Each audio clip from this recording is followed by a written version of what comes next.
Olá pessoal, aqui é o Velgas, hoje é dia 15 de junho de 2026, 11 horas, horário de Brasília. Tropas russas se recusam a atacar tropas ucranianas. Interessante esse trabalho, vocês vão ver por quê. As forças de defesa da Ucrânia mudaram a dinâmica da guerra ao caçar os invasores russos antes mesmo deles chegarem à linha de frente. Drones ucranianos de alta tecnologia transformaram a retaguarda ocupada em um verdadeiro cemitério e forçaram os russos a paralisar ataques por puro pânico.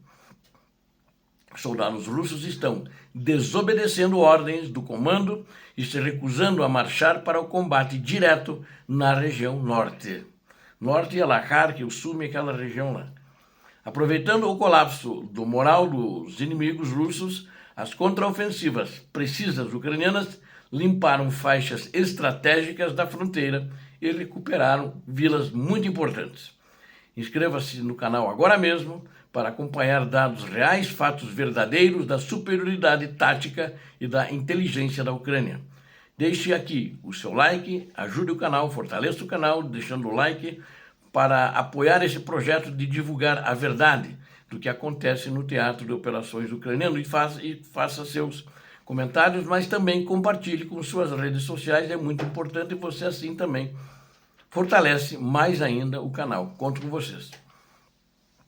Bom, os drones ucranianos estão aniquilando tropas russas em emboscadas na retaguarda. Muito comum isso, todo dia as tropas russas estão sendo dizimadas.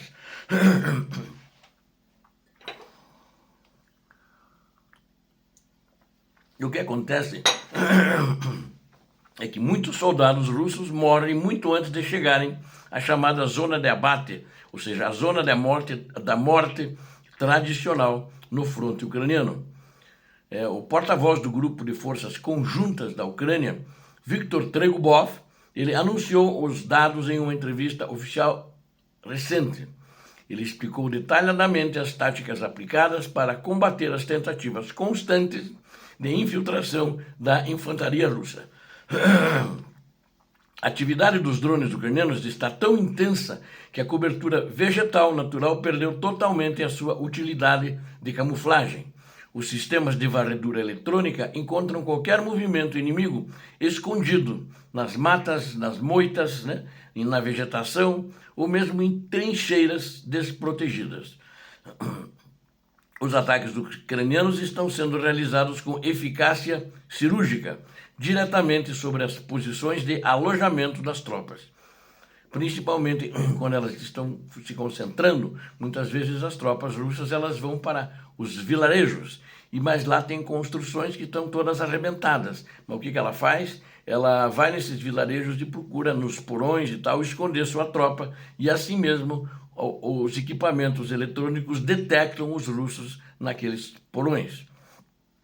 Grandes concentrações de tropa russa estacionadas na cidade ocupada de Luhansk, que lá não está arrebentada a cidade, foram completamente pulverizadas por projéteis ucranianos precisos. A inteligência militar ucraniana monitora o movimento de comboios e direciona o fogo no momento correto. Os alvos prioritários das forças de defesa incluem quartéis generais e os postos avançados de comando. Eliminar a liderança militar russa desorganiza por completo os planos de avanço das divisões de assalto da Rússia, das divisões de infantaria. A capacidade de ataque de médio e longo alcance da Ucrânia transformou a retaguarda russa em um inferno diário. E as forças invasoras se recusam a atacar após sofrerem justamente perdas massivas. O impacto devastador dessas operações na interdição gerou uma redução drástica nas ações ofensivas do Kremlin, inclusive. Até as primeiras horas da manhã de ontem, o dia foi considerável menos intenso no teatro de operações. Os registros oficiais apontaram a ocorrência de apenas 14 ataques russos coordenados em um dia inteiro. Essa estatística representa um número muito baixo quando comparando a média que supera 20 investidas russas diárias, mais de 20. Soldados russos na linha de frente estão demonstrando desespero e se recusando a avançar para o combate. Eles sabem que os drones ucranianos vigiam os acessos e atacam sem dar chance de abrigo. A redução no ritmo das ações russas não passa de uma pausa situacional forçada pela destruição. Os ataques vão ser incrementados de novo e eles vão voltar com força, não tenho dúvida disso. O comando russo precisa parar os ataques para tentar recuperar o moral e reorganizar tropas remanescentes. A principal pressão das forças de ocupação russas concentrou-se novamente nos arredores da cidade de Limansk. Os russos tentam desesperadamente desenvolver sua linha de ofensiva para capturar este importante centro de tráfego regional. A situação ao norte de Limansk está péssima para os ocupantes russos, que perdem homens em ritmo acelerado diariamente. As zonas de controle territorial da Rússia naquela área específica estão, na verdade, diminuindo a cada semana por causa dos avanços ucranianos. Ocorreu também um registro de atividade inimiga russa perto de Kupiansk, no setor urbano também de Volchansk. Os comandantes ucranianos monitoram essas ações adicionais e afirmam que o cenário segue dentro da normalidade defensiva. Na área de Kivcharouka, localizada no distrito de Kupiansk, os ocupantes russos tentaram realizar avanços rápidos. Eles agiram contra posições ucranianas fortificadas com o objetivo claro de tentar eliminar a presença da defesa ucraniana.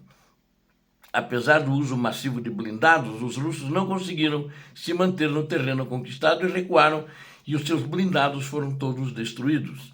A zona de Kishkarouka continua registrando um panorama relativamente tenso, com intensas trocas de artilharia pesada. E contra-ataques ucranianos têm expulsado russos e têm limpado a fronteira norte sistematicamente. A situação militar na direção estratégica de Velikoburluk retornou essencialmente ao mesmo patamar registrado há um ano. No ano passado, os militares russos controlavam apenas a pequena localidade fronteiriça conhecida como Milovoye. Passaram a controlar no ano passado. Posteriormente, o exército russo fez um progresso marginal para tentar expandir sua zona de controle na fronteira. Contudo, há cerca de entre 1 a 2 meses passados, os russos sofreram um contra-ataque ucraniano esmagador. Eles foram totalmente repelidos e expulsos de outras vilas importantes que tinham conquistado, como Ambarnoe e também Odradnoe. Atualmente, as tropas do Kremlin não controlam vila nenhuma na região e tem uma faixa minúscula do território na área fronteiriça Rússia e Kharkiv. Esta faixa residual da linha de fronteira com comprimento de apenas 1,5 km. A direção de Velikoburluk agora representa para a Rússia uma tentativa defensiva de manter o controle da vila. Ali eles mantêm ainda que ela está praticamente colada na linha de fronteira dos dois estados, russo e ucraniano. Dentro do próprio território russo, perto da fronteira, os russos tentam reforçar a sua infantaria. Esse esforço russo é considerado mínimo e ineficaz, porque o setor perdeu a prioridade para o Kremlin. As defesas da Ucrânia consolidam suas posições, garantem a segurança total daquela área contra novas incursões. Esses fatos, onde por causa da prevalência da Ucrânia, por causa dos drones que estão atacando mais em profundidade do que apenas na zona da morte, o que acontece? Os russos estão indo se entregar. Estão, inclusive, tendo problemas e discutindo com seus comandantes que não admitem isso. E o próprio ditador da Rússia, que não admite perder terreno conquistado, que as suas tropas têm que continuar resistindo, como aconteceu lá no sul, que eu relatei ontem, em Kimbur, né? Naquela região lá, e na península de Kimbur, que os russos abandonaram, mas também não tinha mais munição, não chegava mais comida, mais nada. Então deu um problema, inclusive eles estão com um problema, os russos, e o FSB foi mandado para interrogar soldado a soldado, sargentos e oficiais, para saber exatamente o que aconteceu. Não sei o que vai dar desse interrogatório, talvez ali alguém tenha baixas ali. Guerra eletrônica anula sistemas de comando do Kremlin no teatro de operações. Para consolidar ainda a superioridade em todo o norte da Ucrânia, os ucranianos ativaram novos complexos de guerra eletrônica de alta potência. Esses sistemas modernos estão bloqueando com sucesso os canais de rádio e os links de satélite usados pelas tropas russas. Sem comunicação confiável, os comandantes russos em posições recuadas não conseguem transmitir ordens para a infantaria. Esse apagão tecnológico impede que a artilharia russa receba as coordenadas corretas para realizar disparos de apoio. Como resultado direto, as investidas russas entram em colapso organizacional completo, logo nos primeiros minutos do ataque. A infantaria russa fica isolada no terreno aberto e se torna um alvo fácil, porque eles ficam estáticos, parados, não sabem para onde ir. E aí os atiradores ucranianos e os drones ucranianos, os snipers ucranianos entram em ação, eliminando a maioria das tropas. O desespero dos russos aumenta porque eles se sentem completamente abandonados por suas lideranças moscovitas. A tecnologia ucraniana de supressão provou ser um fator decisivo para paralisar o ímpeto e reduzir o volume de ataques dos russos. Vamos concluir aqui dizendo que a realidade no campo de batalha expõe o colapso gradual do plano de invasão do ditador da Rússia. Acho que não vai ter mais a invasão, talvez tenha um teatro que estão fazendo uma invasão, a nova operação de verão, acho que não vai acontecer, eles estão muito fragilizados, estão perdendo muito.